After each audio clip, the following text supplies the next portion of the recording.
From the Western Zhou, which I covered in the preceding video, we move now to the Eastern Zhou. When I speak of the Eastern Zhou, I am no longer speaking of a dynasty in command of China.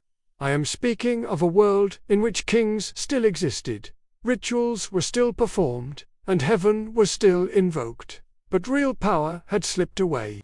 This is the age when the Zhou king became a symbol rather than a ruler. An age of ceaseless warfare, but also of extraordinary ideas. An age when China fractured politically, yet matured intellectually. The Eastern Zhou was not an era of imperial unity. It was an age of competition, reform, philosophy, and survival. And it was here, in this long and turbulent period, that the foundations of classical Chinese thought were laid. The Eastern Zhou begins not with triumph, but with catastrophe. In 771 BCE, the Western Zhou collapsed after the death of King Yu of Zhou. His capital at Haiyojing was sacked by the Quanrong, and the royal court was shattered. The Zhou royal house survived, but only barely. The heir to the throne was escorted eastward, away from the Wei River heartland, to a new capital at Luoyang. From this moment onward, the Zhou kings ruled from the east, and history remembers this period as the Eastern Zhou. But something fundamental had changed. The Zhou king still bore the title Son of Heaven, yet his authority no longer extended beyond his immediate domain. Under the Eastern Zhou, the king reigned, but did not rule. The feudal lords, once loyal vassals, had grown powerful during the Western Zhou. Now, they commanded their own armies, levied their own taxes, and pursued their own ambitions. The Zhou king no longer granted land or commanded obedience. Instead, he mediated disputes, presided over rituals, and offered symbolic legitimacy. In effect, China had become a patchwork of competing states. The mandate of heaven still mattered, but increasingly, it was invoked not by kings, but by ambitious rulers seeking dominance.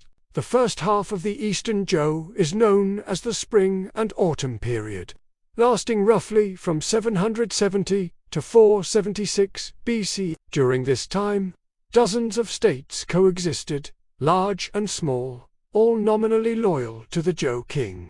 What defined this era was not total war, but constant maneuvering, shifting alliances, ritual diplomacy, limited conflicts, and the emergence of powerful leaders known as hegemons. Among the most influential states were Qi, Jin, Kachu, and Qin. These rulers claimed to act in the king's name, but in reality, they ruled independently. Despite political instability, the spring and autumn world still clung to Zhou ideals. Ritual propriety mattered. Lineage mattered. Ancestral legitimacy mattered. Wars were often framed as punishments against disorder, not conquest. Yet, beneath the surface, the old feudal order was eroding. States reformed their administrations, professionalized their armies, and began to value talent over noble birth. The world was changing, and the old rituals could no longer contain it. It was during this period that Confucius lived. Confucius did not see his age as progressive. He saw it as broken. To him, chaos existed because rulers had abandoned ritual, virtue, and moral responsibility. His teachings emphasized filial piety, righteous rulership, proper conduct, and the restoration of moral order. Confucius did not seek revolution, he sought restoration, a return to what he believed was the ideal Western Zhou past. Though ignored in his lifetime, his ideas would later define Chinese civilization.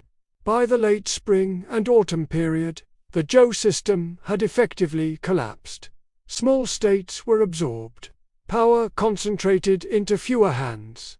Warfare intensified.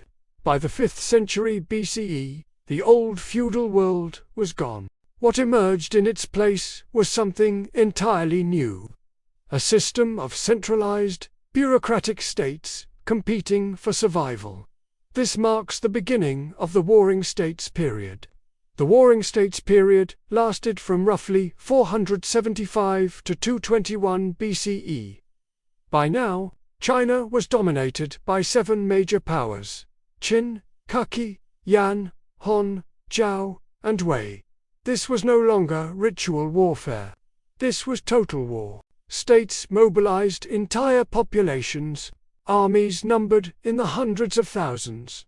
Defeat meant extinction. To survive, states reformed relentlessly. In this brutal environment, idealism gave way to pragmatism. The most influential philosophy of the age was legalism. Thinkers like Shang Yang and Han Feizi argued that human nature was selfish, order required strict laws, rewards and punishments must be absolute. Nowhere were these ideas applied more effectively than in Qin. Qin abolished feudal privileges, centralized authority, standardized laws, and promoted officials by merit. It was ruthless, and it worked. This was also the age of strategy. The most famous work to emerge from this period is The Art of War, attributed to Sunzi. War was no longer about valor or ritual. It was about intelligence, deception, logistics, and timing. Victory belonged not to the righteous, but to the prepared. Paradoxically, this age of violence was also China's greatest intellectual flowering. Known as the 100 Schools of Thought, this era produced Confucians, Taoists, legalists, Mohists, logicians. Thinkers like Mencius, Sunzi, and Mozi debated human nature, ethics, and governance. Chinese philosophy, as we know it, was forged in crisis. By the late Warring States period, the Zhou kings were irrelevant. Their territory shrank. Their authority evaporated. In 256 BCE, the last Zhou king was deposed. Not in a great battle, but quietly, almost unnoticed. The dynasty that had once ruled China in the name of heaven ended without ceremony. Yet the Eastern Zhou did not fail. It transformed China. From fragmentation came reform. From war came administration. From chaos came philosophy. When Qin finally unified China in 221 BCE, it inherited Zhou political theory, Zhou philosophy, Zhou concepts of legitimacy. The empire was new, but its intellectual DNA was Zhou. Epilogue: why the Eastern Zhou matters. The Eastern Zhou was not an age of unity, but it was an age of becoming. It was here that China learned to govern complexity. It was here that ideas replaced lineage. It was here that power was redefined. Without the Eastern Zhou, there is no imperial China, and in the next chapter of this story, I will zoom in further into the spring and autumn period, where philosophy was born in a world still clinging to ritual. Thank you for watching this video.